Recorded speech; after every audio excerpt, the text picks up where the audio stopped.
Sometimes we forget why we're here. It's easy to fall off track. These help us remember. These battle scars don't look like they're faded, don't look like they're ever gone away. They ain't never gonna change. These battles. Growing up I had a dream, something no one else could see. Tell me what it means when your faith is falling beneath your knees and you can't breathe. Everything you see reminds you of what you're not or something you won't be. You gotta take what you're given, that's how we live it. Don't be mad at the system, it's simply how we've existed. I hear a lot of people talking like they politicians and choose to be an accountant because it's safe in a business. Not because they wanna do it, just because they heard it pays. And who the fuck wants to be poor knowing that's how we've been raised? Society is getting heavy, I can feel the weight. The pressure of success is like 100 million pounds of shame. And that's the reason I'm staying up late, trying to find a way to escape the stereotypes this day and age is making me feel like the only way I'll be happy is getting signed to a label and making money through rapping. I wanna share my emotion because this world is attacking the very principle of life that lets the people be happy. If you don't have a reason to breathe, why even live? These battle scars are impressions of everything that it is. Scars don't look like they're faded, don't look like they're ever gone away. They ain't never gonna change. These battle scars don't look like they're faded, don't look like they're ever gone away. They ain't never gonna change. These battles. If I had a voice that reached 100 million people, I'd tell them there's a reason that we're all created equal. Cause some decide to be great and some decide a sequel to an average person's life is simply what they want to be. So you make your decision, all I know is what I'm given. Won't define the life I lead or the way I dwell in existence. I've seen a greater image on the walls of where I'm living, and the words twisted and scripted remind me of something written. Faith is a gift that is given down to the people. If one believes it, one receives it. It's given if it is needed. Don't ever think you're trapped in a life that you never wanted. Your options are infinite, that's some mathematical logic. I'm not saying I'm a prophet, I'm speaking for what it's worth. These lyrics define my prayers and these battle scars on my church. Not saying I'm a prophet, I'm speaking for what it's worth. These lyrics define my prayers, these battle scars on my church. Scars don't look like they're faded, don't look like they're ever gone away. They ain't never gonna change. These battle scars don't look like they're faded, don't look like they're ever gone away. They ain't never gonna change. These battles.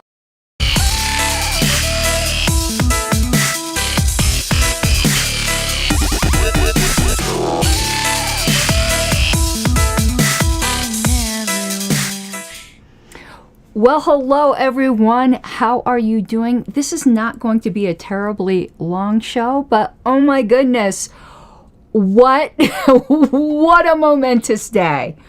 What a momentous day.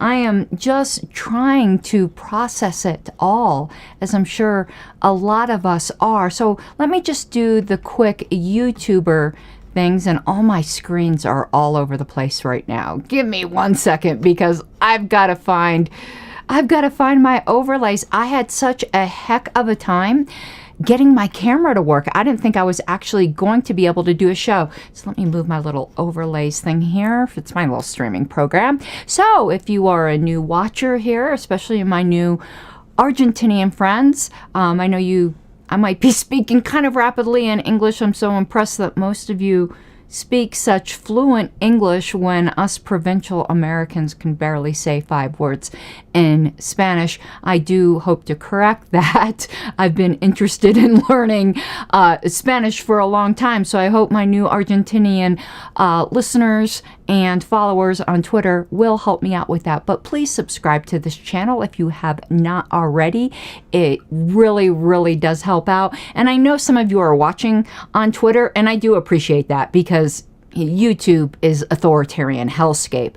But in order to get the message of liberty to more people, I would appreciate it if you just hopped over there long enough to give me a subscribe, maybe watch a little while. I would certainly appreciate it. And those of you who are going, what's this Twitter you're talking about? You can follow me on Twitter. I am Karen Ann Harlos. My Twitter has exploded over the past, 2 days, I guess, with so many new followers from Argentina. And lastly, this is a very unusual channel. I do not get the sweet YouTube ad bucks. So I really do appreciate patronage at patreon.com/Pink Flame of Liberty. We do have some bonus content there. I need to finish up going through Michael Malice's book, The Anarchist Handbook. Okay, yes, I told everyone on Twitter, and I think I got lipstick on my teeth. Do I have lipstick on my teeth? No. Okay, you all would tell me, right? I told everyone on Twitter I was going to break out the ANCAP flag, but I couldn't find it. My basement is like the bad form of anarchy. It is absolutely chaotic down here.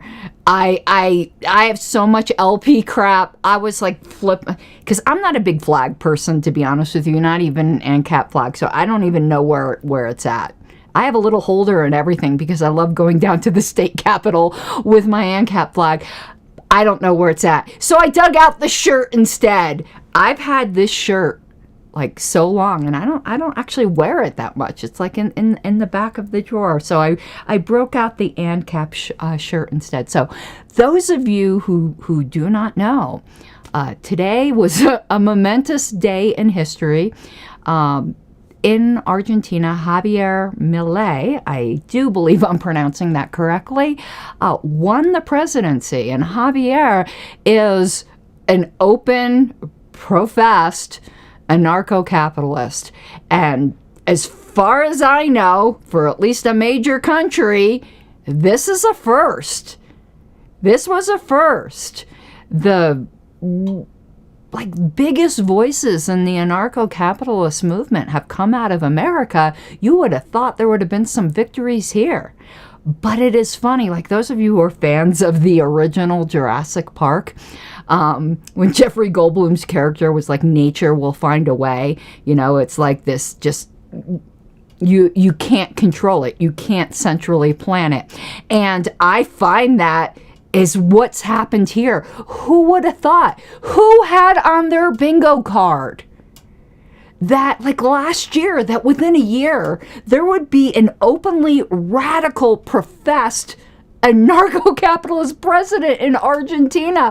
Who would have figured that? I am so thrilled for you guys. Jealous, but so thrilled, because who says we can't win? It might not have been here yet. But it is unfortunate in the sense that Argentina had to get to such a low point for this to become a possibility. I would hope we don't have to get that low here. But unfortunately, that is in fact what may be required. But watching the videos today and the love of the people, but I know how the love of the people can turn really quick. So, all prayers are with Javier, and also for his safety, because the state is evil. It is in fact a momentous day. But I wanted to talk more about, because I'm not going to even try to pretend that I understand Argentinian politics at all, because I don't. I always like to say I'm the typical provincial American. We are very arrogant here, where we think we can control the world and still remain pretty ignorant of the world. And I'm not extraordinary in that regard. I am still very ignorant of the world. So I'm not going to pretend to understand Argentinian politics. So I'm sure we will all here in the libertarian movement in America start to learn more about it by necessity. But I wanted to talk about something I did understand, and the reverberations I thought that this would have with the Libertarian Party in the United States. Now, I know I'm going to have some new watchers to this video because of this success. So those of you who know me, I'm sorry for the repetition, but those who don't, this information tends to have some value, because, anyone could get on YouTube and, open their pie hole and say whatever they want, and I'm certainly guilty of that myself. But on this particular topic, I do have some bona fides. I am the national secretary on the Libertarian National Committee. So in the U.S., for us Americans here, if you've heard of the RNC and the DNC, well, I'm on the LNC. It's the parallel body, you know, for the National Party, the National Libertarian Party of the United States. So I know a little bit of what I'm talking about. It doesn't mean I'm right, but it does mean that I'm not just, you know, somebody who's completely talking out their booty hole. I might be talking a little bit out my booty hole, but not completely. I do know a little of what I'm talking about. So what do I predict the reverberations of this will be with the Libertarian Party? Well, I can tell you how I see it. I can tell you as I see it, as somebody who's been an anarcho-capitalist myself in the LP since, well, I've been in the LP since 2014. It took me a little bit longer than 6 months to go from small government constitutionalist to no government anarcho-capitalist. It took a little longer than 6 months. I'm a little bit of a slow learner. It took me 10 months, okay? Though I do think it happened earlier, I just didn't realize it or didn't want to admit it. My husband figured it out before I did. I remember, and I don't know how long ago before I made like the public announcement, but I remember us lying in bed, my poor husband, because he just sees me just go after things. I remember us lying in bed and him just turning over and looking at me, and he said, "You're an anarchist now, aren't you?" And I'm like, "No," but I probably was. And that was probably about 6 months. So maybe I'm not so much of a slow learner, but I didn't announce it until July of 2015. I think it was July 29th, actually. That's my autism coming through, knowing these exact dates. September 17th, 2014 is when I switched to libertarian. But so having been a pretty radical member of this party for the majority of my time here. It's coming on 10 years in the party, and it feels sometimes like 100 years and sometimes like only 10 days. I know, as a minority radical voice, the way we get talked to, others that think like me, and treated. And oftentimes it's great, but very often it's, "Oh, you're so cute, you little radical. Go and do all of the work, but keep your mouth shut when it comes time to actual governance issues or leadership or, you know, what our candidates should be saying. Perfectly happy to have all you zealous anarchists do a bunch of work, but let the adults in the room, you know, do the big girl stuff." We've been gaslit so bad. I have heard for years and years and years. You know, we can have these beliefs within our own little circles, but when you're going out and talking about libertarianism, you can't be too scary. You don't scare the normies. Don't scare the soccer moms in Peoria. So we whore out our principles, thinking that we're going to get these massive votes. And then when we get 3%, we think that is just the shit. Never mind that we had to sell our soul to Bill fucking Weld to get that. And no, I'm not going to tone it down. Because guess who didn't tone it down and just won the presidency in Argentina? I thought it was funny when I heard on Twitter, and this video definitely is not going to be monetized. I'm not even going to try to get it monetized because I am not holding back. So all super chats matter. I am a capitalist, okay? All super chats matter. He did not tone it down. He did not compromise his principles. He said, what did he say? "I wipe my ass with the state." There are libertarians here who would rather piss their pants than ever say an actual libertarian thing in public. And I've been hearing this for years.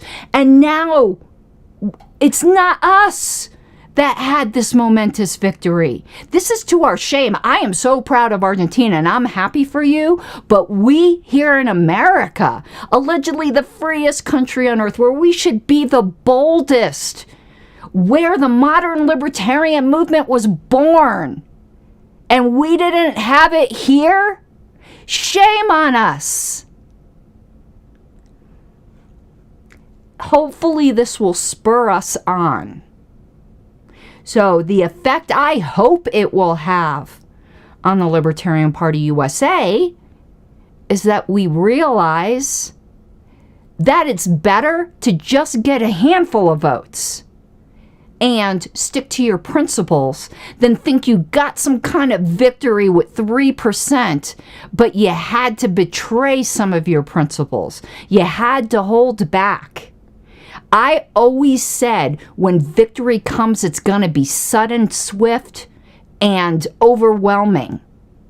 We're not going to win in this country by getting 3%, then 5%, then 8%. We're going to go from nothing to winning, like happened in Argentina. And the only way you're going to do that is by being bold and uncompromising. I was watching the videos today coming out of Argentina, and it was the young people. And young people can spot phonies from a mile away. And Jay Warren in chat is right. If we should have learned anything from god-awful Donald Trump, is that people respect authenticity, even if it's like authentically awful. So a friend of mine, a fellow radical, wrote an article. I probably should have pulled it up, but I can remember a lot of what it says, and I don't think it's so easy to find now. I might do a quick Google search to see if I can find it. And his name's Mark Montoni, good friend of mine, one of the founders of the Radical Caucus, of the current iteration of the Radical Caucus. And he wrote an article called, "Why Hold Back If You're Not Going to Win?" And the end of it was, if you continue to not hold back, you are going to one day win. But why are we watering down our principles? We're self-embarrassed libertarians. So nobody, after today, nobody, not that they were ever able to tell me this before, but nobody is ever going to tell me with a straight face that, oh, you're just too scary, Karen Ann. You got to tone it down. And you can't cuss, and you can't be yourself. You had the politeness police on the last LNC. Take that bill of particulars, Senator, and shove it up your ass. We should have learned now, and Argentina showed the way. Now, that doesn't mean there isn't a place for people who are authentically more reserved, more naturally, I don't like using the word polite, because I don't think you should ever be intentionally rude, but I think you can be bluntly honest, and I think you can cuss, and people can handle it. But there's some people that's not their style, and they too should not try to be something they're not. It's big enough to attract everybody. It's big enough to attract everybody. And we shouldn't be trying to fit people, round pegs and square holes and vice versa. But I hope this is the dawn of a radical embracing of the radicalism of our party. Because if you think the Libertarian Party's not a radical party, you know nothing about the history or what we really believe. And I know some people aren't going to like what I'm going to say next. People not liking what I might have to say. Yeah, that really concerns me. I think that there are people discovering that might have been in the Libertarian Party for a while, that they're not really libertarians. That when you start putting what we actually believe, like vividly, they're like, not so sure I'm down with that. And you want to know what? That's okay. Nobody should be something that they're not. And we all need to find our place. And if it's not here, I wish you Godspeed. And if you're somebody who's watching what's going on in Argentina and going, holy crap, I think that's me. Well, you got a home here. We've been here.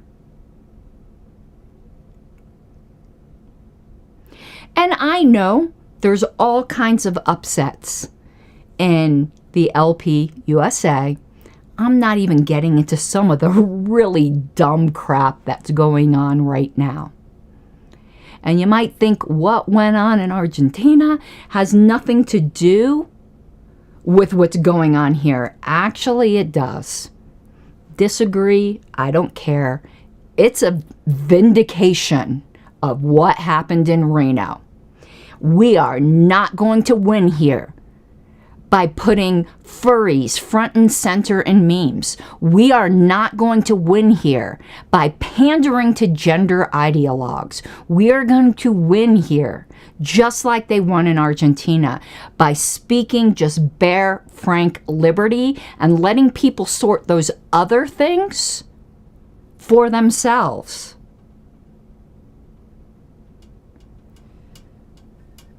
And I'm not saying in any of this because everyone thinks I've been picking on furries lately. I actually do have some furry friends and got nothing against furries.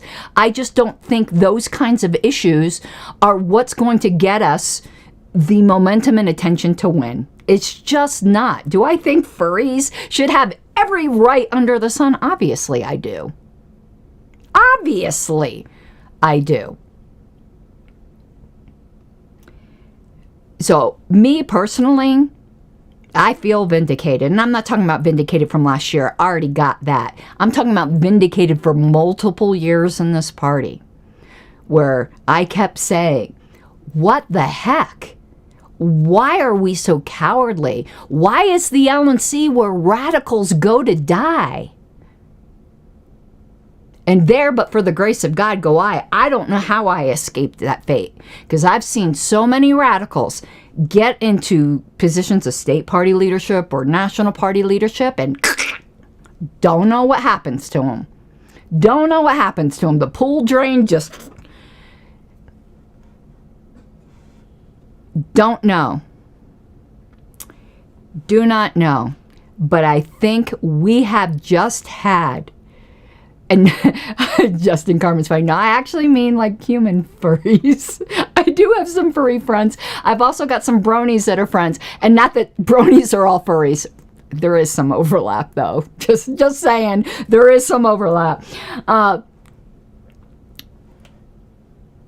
The bold, unapologetic, this is what liberty is message has been vindicated. The thought policing that was deleted out of the past platform has been vindicated.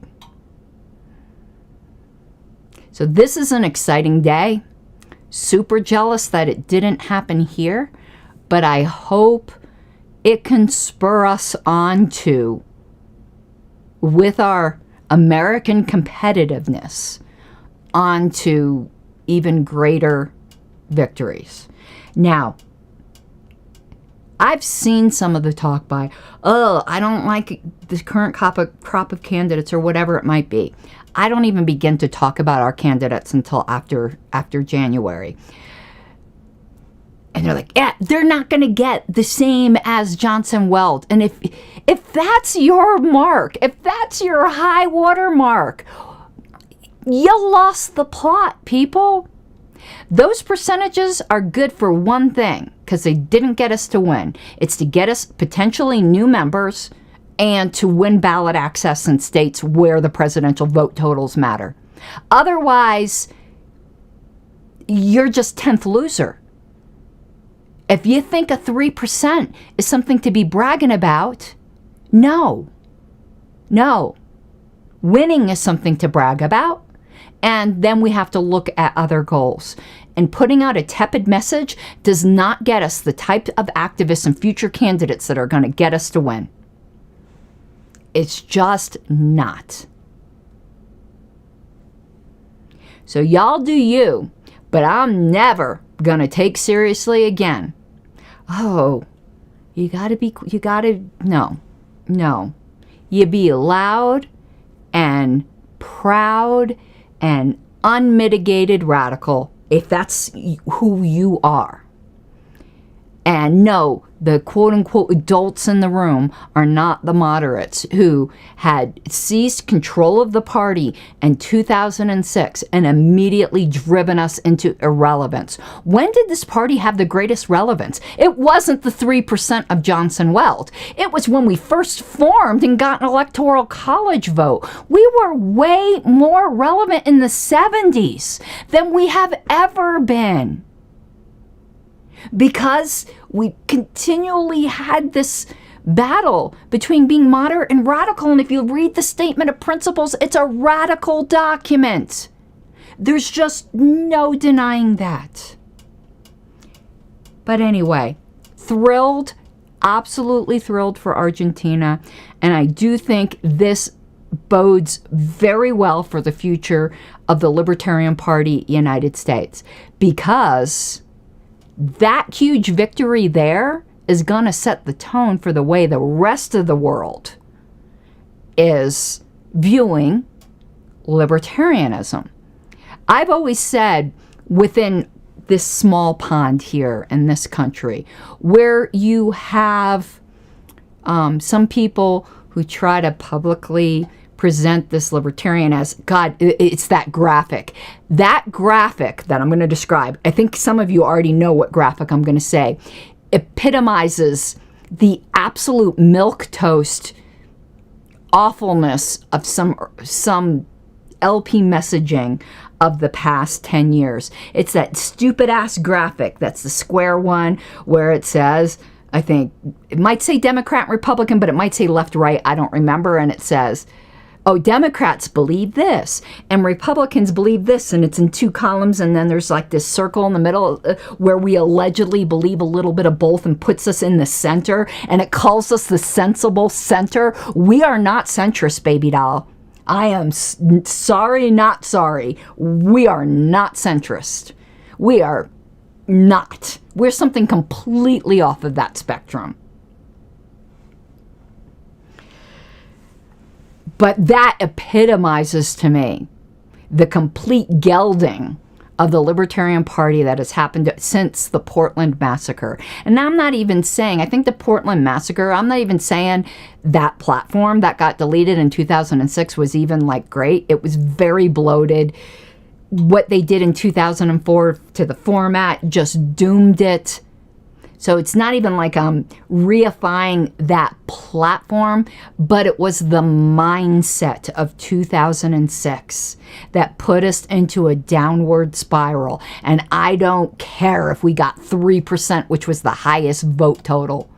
It's like saying you got 3% of the way across a chasm instead of 1% of the way. Your ass is still falling to the meadow floor and dying.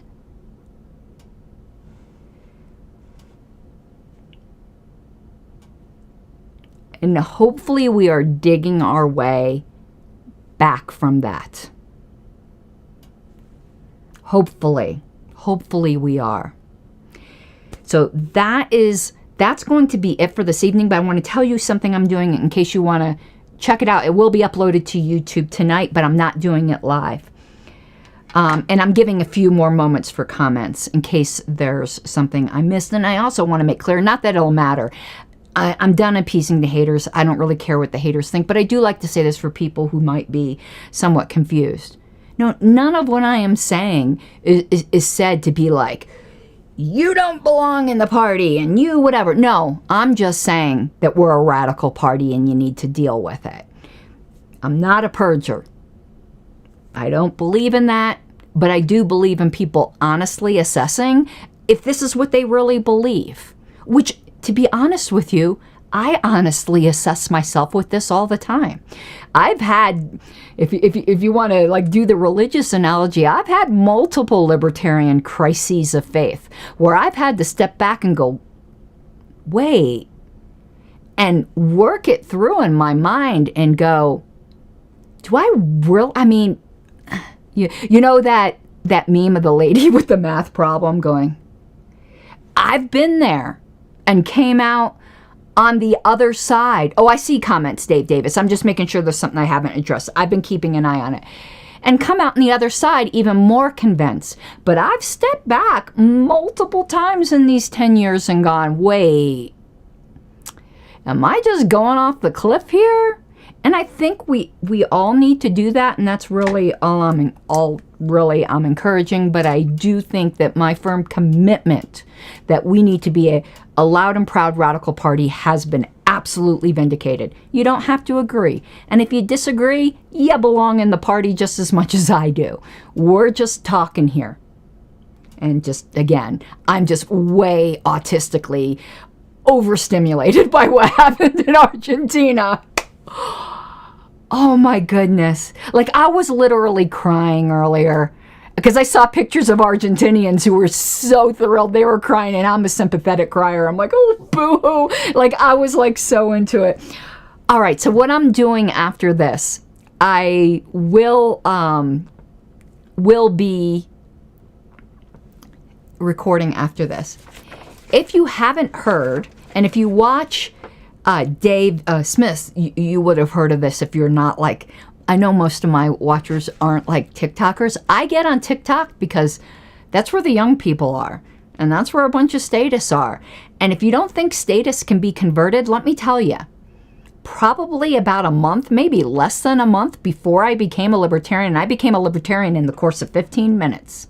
Literally, it was like that.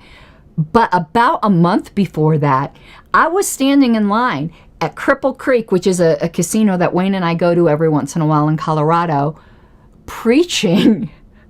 And people in line were listening, were into it because, like, I like to soapbox that we needed single-payer health care. I was an advocate of it mere weeks before I became a libertarian. So do not give up on statists. Sometimes because I was a big statist, sometimes they just need something to click. So don't give up on them. And that's an intro to what I'm trying to say here is on TikTok, there's a bunch of leftists that have all of a suddenly discovered Osama bin Laden's letter to to America. Now, of course, I do think there's quite a few of them that are just utter communists, and they hate the few freedoms that we have left in this country. So I don't like what saying people hate America. I hate that term. But they don't believe in the freedom that we're supposed to stand for. So they found this letter, and they're using it as a reason to fuel their America's just a terrible country narrative. And the fact is, people can be mad at me for saying this. This is an honest thing. Not everything he said in that letter was wrong. There is a reason we were attacked, and we were not attacked because they hate our freedom.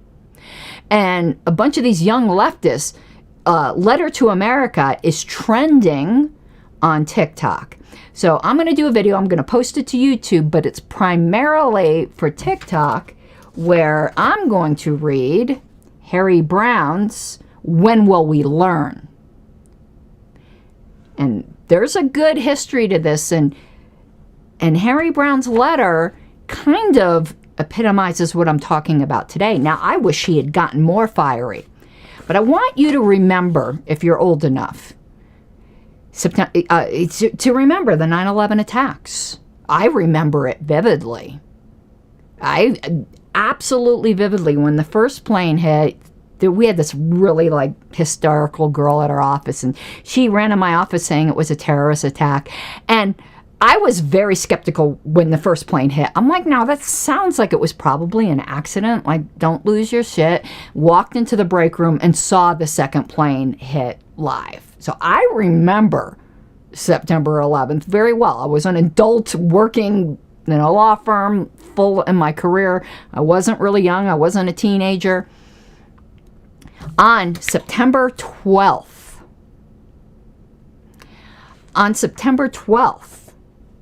Harry Brown put out this letter that says a lot of the same points that Osama bin Laden said. And that took guts.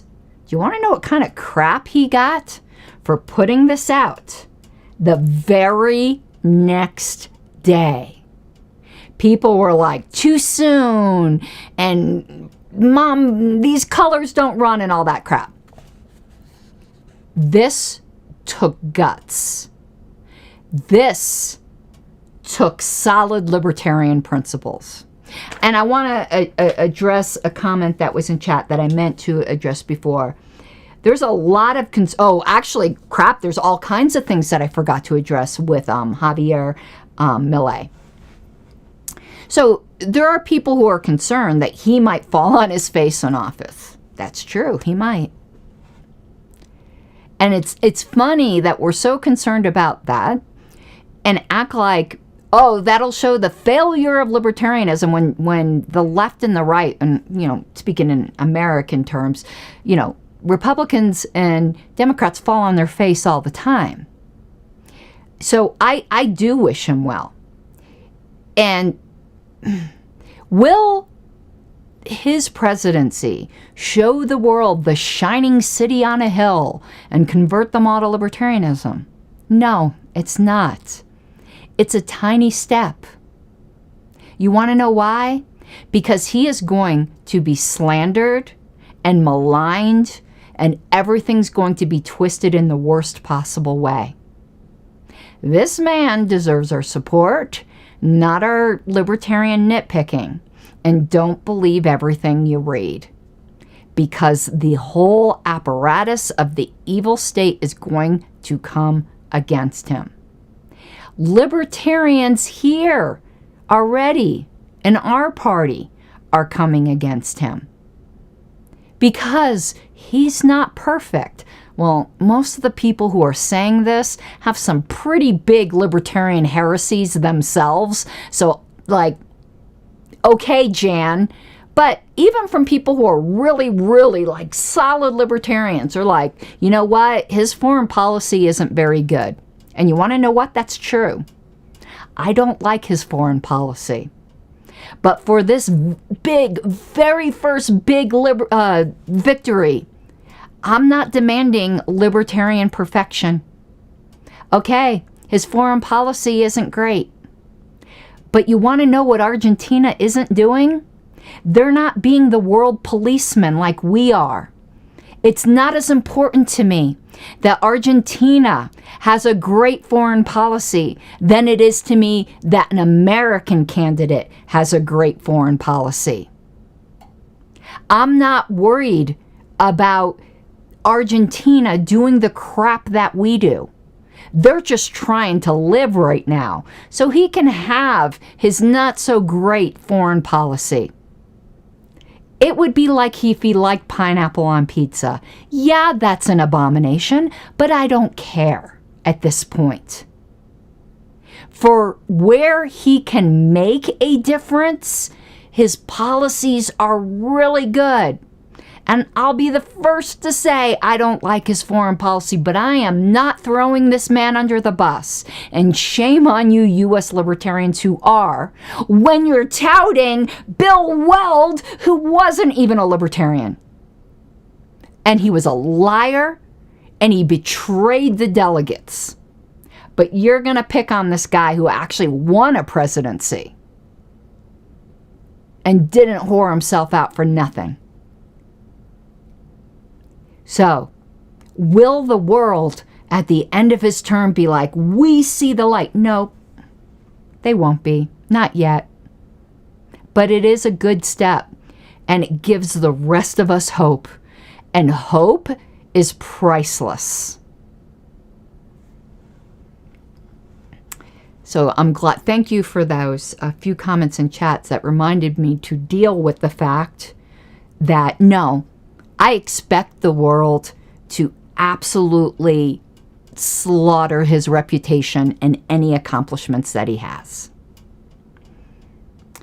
And I'm thoroughly ashamed of people in my own party because it's not the type of candidate they want, because he's very fiery and he cusses, that are also defaming the man.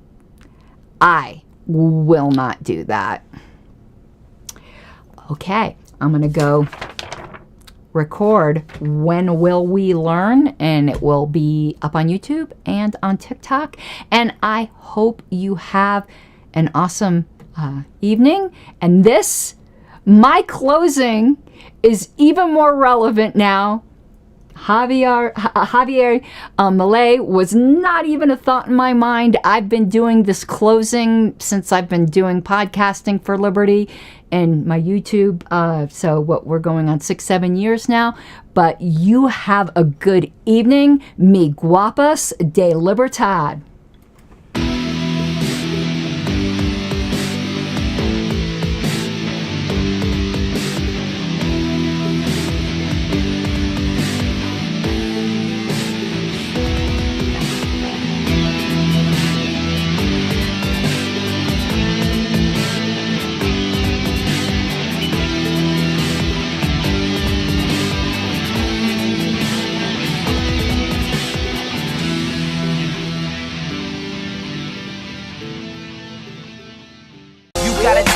Given, that's how we live it. Don't be mad at the system, it's simply how we've existed. I hear a lot of people talking like they politicians and choose to be an accountant because it's safe in a business, not because they want to